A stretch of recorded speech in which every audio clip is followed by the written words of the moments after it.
More dungeons, yay! This is the Frontier Gotta go Cavern. fast. This is the Frontier Cavern, which, at least in this specific playthrough, has probably the most annoying boss that I fought out of all of the bosses, and it wasn't even the boss itself that gave me trouble, but we'll get to that later. I do like the snowy environments in Pikmin. I think it's like I like the aesthetic, and it also helps that the snow stuff doesn't really interfere with anything, so there's no slippy slidey ice stuff, or you don't run slower or anything like that. But Essence of rage. It's a red lantern ring. It's red and it's red. It's rage. sure, I guess. If you can hear it, then that means Santa Claus exists. Wait, I think I'm misremembering the story. Every time a bell rings, an angel gets its wings. Oh no, I was actually thinking of Polar Express. Oh, I never saw that movie. Oh, Neither have I. did you read the book? Because I actually haven't seen the movie, but I read the book a lot. Yes, the train So- ride through the uncanny valley. Yeah, so basically, Which I'm sure was conceptual. basically how the story goes is like the kid, he goes on the train and then he meets Santa, and Santa's like, "What do you want for a gift?" And the kid doesn't know what he wants for a gift, so Santa gives him like a bell from his sleigh, and if he can hear the ringing from the bell, that means that he still believes in Santa Claus. And so it's actually kind of a depressing ending. Like, as he grows up, everybody who he showed the bell to, like his sister and his friends, stopped hearing the bell, but he can still hear it. So I guess that's supposed to be like uplifting or something. I don't know. Honestly, Polar Express was never one of my favorites. I know a lot of people really like the movie, but I never really saw it in IMAX where it's supposed to be seen. So yeah. It's the problem with IMAX movies is that if you've seen it, you're probably the only person among your circle of friends who's seen it, unless you physically took your circle of friends out to see it yourself. Yeah, I do think that it's not, thankfully it's not like a lot of movies like for example, The Avengers, I think, is a movie that was best seen in theaters, but they don't really show it in theaters anymore. I do think that they do still show Polar Express in theaters around Christmas time, so you still have a chance. Oh wait, hold on, we need to talk about this enemy for a moment. The bull bears there. Those guys regenerate health after you kill them, and if their health goes to max before you take them to the ship, they come back to life and start harassing you again. Oh my god, I hate them. Okay, Oh, I'm geez. sorry. Harassing you. Cut it out. On the subject of best seen in theaters, I think that particular gap is disappearing because a lot of people now have at least, really good televisions with good sound systems. And most of us are completely ignoring theaters altogether. So Well, I would say it's no different than years back because big screen TVs were always a thing. It was whether or not they were affordable. It's not. Oh well, when I say like the Avengers is best seen in a theater, I don't mean the screen size. I mean like the atmosphere, like seeing it with a bunch of other people who haven't seen it before and getting real excited at things I and think stuff like that. If with a large enough screen in a dark room and a really good surround sound, you can get the best simulated theater experience I don't really possible. gel with the social experience of going to a theater, but that's because I'm an asshole. Because people scare me. That's because I'm an asshole. no, I just hate people talking during my movie. Oh, that's I am obnoxious. physically allergic to people. I don't know. I like. That's why I love midday showing so much because no one goes to them. Maybe if we No. lived in Japan, I might like going to movie theaters more. But that's because in Japan, it's kind of considered, just socially If you're polite to going- shut the fuck up when you're at a theater. If you're truly an truly an introvert, you go to morning shows in theaters. Like me. Because no one is there. You said midday. it's considered polite to do it in the U.S. too. It's just there's more assholes here, probably. Well, it's not like. It's more like Japan is just generally more conformist. So if something is considered that necessarily polite, more people are going to do it. Yeah, that's probably it. Like it's like everybody knows not to talk during the movie or not to check your phone, but people still do it because It's such a big cultural difference that sometimes when movies premiere in Japan, Western movies, and the people behind those movies go there and try to get a feel for the theater reactions, they're confused by how quiet it is. yeah, that, like that, was, joke's supposed that, to that, laugh hap- at that it. happened during Star Wars. yeah, like I think people aren't as likely to like cheer or clap. Yeah, or they'll laugh. hold their applause until the movie is over, basically. Yeah, clapping at a movie actually isn't something that happens too often for me. Like the first movie I can think of where I remember people clapping at the end is actually Episode 3, Star Wars. Because everyone was so relieved it was done. We can get to that argument. God, it's over. We can get to that argument later. But it probably would be weird watching Avengers or something like that in a Japanese theater because part of why I liked it was everybody laughing at all the jokes and getting super excited at everything. I think applause is whether or not the quality of the film itself was spectacular, or whether or not it ends on a really stunning cliffhanger, one that really wants you to. Oh, I can't wait to see what happens. No, everyone was like that for Inception at the end of it. Oh, you have 9,001 Pocos. It's over 9,000. For some reason, they give you an upgrade in the. Hey, Vegeta! It's a joke. For some reason, they give you an upgrade in the middle of this dungeon, which they don't do in any other, if I remember correctly. It's strange. And they do it in the Mamuta floor, which is also strange. These guys can't kill your Pikmin. They just put them back in the ground. Yeah, and flower them instantly, too. So, I think they can hurt Olimar, but, who cares about that guy, right? Fuck him. Oh, man. Man, it really just seems like Olimar and Louis had a shit ton of caffeine whenever we're watching one of these sped-up dungeons. They had $300 to spend. Hey, but props to them, productivity has increased tenfold. Yeah, a 25-part playthrough has been stripped down to 16. Wow. It's a shame it all ends with a seizure. They put the warnings on the box. Don't play if you're susceptible to flashing lights. So they're covered. They can't be sued. They hope. Man, you know what's funny about those mandatory warnings? Persona 5 begins with that, this is all fiction kind of thing. But you can say you disagree with that. Yeah, they voice acted it, and then they asked you to agree if you wanted to play. and then if you say no, they won't let you play.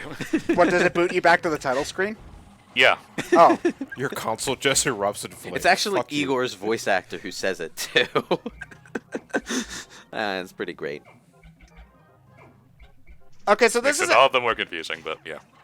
So this is actually one of the funnier gags in the game for me. The king and queen pieces. Yeah, because the queen is called, I think, the priceless statue, and the king's called the worthless statue. The worthless statue. Yeah.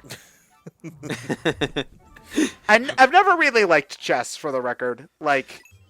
I messed up with my editing there.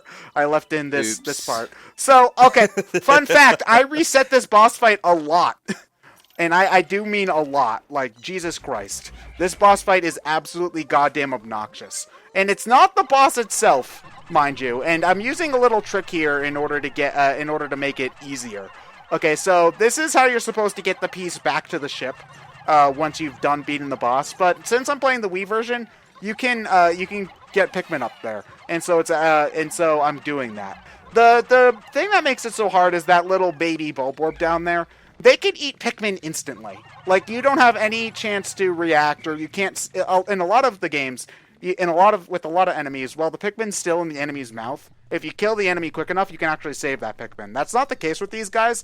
If they get close to a Pikmin, it's dead, and they can kill them very, very quickly. So trying to get up here, I couldn't do it without losing more than 10 Pikmin, and it was infuriating because of that. And the only thing we get is just fighting the Queen Bulborb from one of the earliest dungeons over again. But now it's giving birth. So yeah, the boss isn't the Queen Bulborb. It's her babies. Those are there. It just killed 6 Pikmin instantly, and I couldn't do anything about it. So yeah, it's just keep throwing. Yeah, baby's gotta eat. Yeah. Okay, but here's the really morbid thing. She'll squash her own kids. Oh man. It is morbid, but it's also something. It's also something that can sometimes happen to specific animals in the real world. Also, they have this weird, disgusting bug goop on the ground when they get squashed. It's actually really, it kind of grosses me out. Bugs aren't made of air. Well, I know, but I also don't like animal guts. Okay, I'm a little squeamish. So yeah, not a fan. I don't know why now I'm using purples. I don't know if you can stun lock her. But I think at this point I was just trying to play it carefully because I had reset so many times for this goddamn boss fight that I was just sick of. I was sick of losing, and I wanted it to be done already. So, like, normally I would be kind of upset if I lost more than 10 Pikmin to any given obstacle, but here... You just give no shits about this game. No, I try to give some shits, but here I just couldn't. Oh, it's that Ernest Hemingway story that's famous or something about baby shoes. Huh. Oh, and the infants... Gonna need a refresher course on that. I don't remember that. Okay, so there's... I don't know if this is true, actually. It might be an urban legend. But there was... Like, somebody apparently once challenged Ernest Hemingway to a contest where, like, he had to write a sad story, like... Using the fewest amount of words possible. I think it's, like... It's 6 words, yeah. So, the story was, "For sale, baby shoes never worn." And he said it was the best thing he ever wrote. So, like, I think it's an urban legend, but that's the story, pretty much. So, yeah. Almost there. Repugnant. The most amusing thing about this game is the goddamn titles for all of the treasures. So, okay. This is actually a curse in disguise. So you can run a lot faster now. That's great. But the Pikmin can't keep up. No, they can't. So you're gonna lose them more often. Well, it's not like they have the shoes on themselves. So. I don't know. A bunch of... Well, then again, making hundreds of little tiny Pikmin shoes would be really annoying, actually. Well, it just requires a little additional slave labor, and you got plenty of slaves. How come you get the Air Jordans, sir, and we're stuck with the Adidas? Hey, do you have the $20 million sponsorship deal? I don't think so. Get back in line. He gets the Air Jordans. We get the J. Ordens. We get the Charles Barkley's. Yeah. And that's terrible. We're so close, guys. We're so close. That was a Pikmin doing a Charles Barkley impression. What the fuck am I becoming? Memes incarnate? That was already memes like years ago. No, you're not part of FTCRO, John. You're right. I don't know. Have you seen that Sunshine playthrough? That's just pure unadulterated rage. Also, I love how, even though I directed all of the reds to go into the onion, one of them just didn't, for some reason. So, this is a minor thing, and it's not really a complaint about Pikmin 2 itself, because they didn't come up with the idea yet. But having played Pikmin 3, I really miss only having one onion to deal with. It's a minor thing, but having to go to each individual one and remember how many of each to take out and whatnot, again, not a big deal. I can't really blame the game for it, but having had that extra dose of convenience after playing Pikmin 3, it's... That little extra bit of quality of life kind of feels like it's gone. Spoils you. Yeah, it spoils you. You're losing them, sir. That's why, that's why it's a curse in disguise. So... Can you slow down? Yeah, you can slow down. You just don't hold straight Stop up walking. on... Yeah, well, you can walk slower by moving less on the analog stick. So, it's really not that big of a... It's really, like, you can't avoid it. It's just... Just get used to doing it and use the top speed only when you're trying to, like, do stuff that doesn't have your Pikmin following you around. Yeah, but the unfortunate thing is that what you would really rather have the top speed for when you're just wandering around and trying to get from place to place. But that's when you're most likely to lose Pikmin, you know? So, yeah. Also, Yeah, I believe this crown here is specifically supposed to be Princess Peach's crown. Yeah, more or less. Yeah. So, yeah. So, I guess that's cute, I suppose. There's no way Who built these snowmen? That one looks really, really depressed. Well, it's stuck being it's stuck being Princess Peach, so Yeah. Yeah, it's hurry just- up. Oh, damn. Don't worry, we're fine. We're not leaving anybody behind. Hopefully. Sure, you're not. Not this time, anyway, I hope. Right? Right, Plus, Ted? Yeah, we got that was everybody. I don't know why I like to change in between Louis and Olimar so much. I just like the noises, like Louis, Olimar. So, does the treasure remain where you left it? Thankfully. Yeah. That's like the one thing they kept from Pikmin 1 that works the way it's supposed to. Enemies don't stay dead, but the treasure stays where it's supposed to be, at the very least.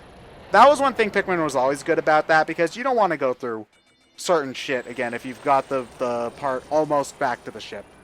Like, that's just obnoxious. Because I have had days and before where I've got something almost to the ship, but it just barely doesn't make it. If it magically respawned back at where it was supposed to, where it originally was, that would make the game infuriating in some instances. Captain's log, stardate now. We got lost in the woods, so we resorted to using Data's inner parts to actually leave a breadcrumb trail for us way back. Unfortunately, we ran out of data halfway through. Uh-huh. Sure, that was terrible. You're off the case, Riker. I thought it was Worf. I don't know who you people are anymore. Now get out of my room. Engage.